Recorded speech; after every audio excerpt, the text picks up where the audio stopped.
Hi everyone and welcome back to another video. So sources are the foundation of everything in NotebookLM. Every summary, podcast, study guide, timeline, quiz, flashcard, infographic, and briefing documents depends on the sources you add. So the better your sources, the better NotebookLM performs. So in this guide, I will show you step by step how to add sources in NotebookLM in 2026. Simple and effective. So first thing, create or open a notebook. So open NotebookLM and either create a new notebook or open an existing notebook. So most users organize notebooks by school subjects, research projects, work reports, business topics, personal learning goals. So focused notebooks work best. Okay. Then locate the sources section, like inside your notebook, find the sources area. So this is where all the documents, files, and references are stored.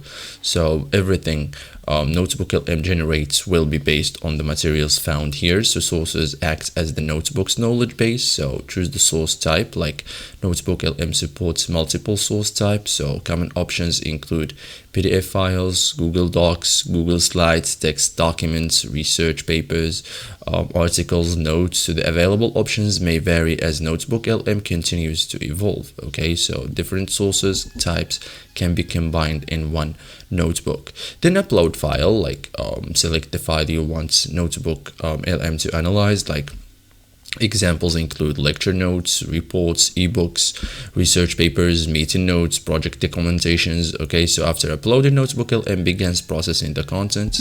Complete files usually provides better results. Okay, so this is it guys for today's video. Thank you for watching and see you in the next tutorial.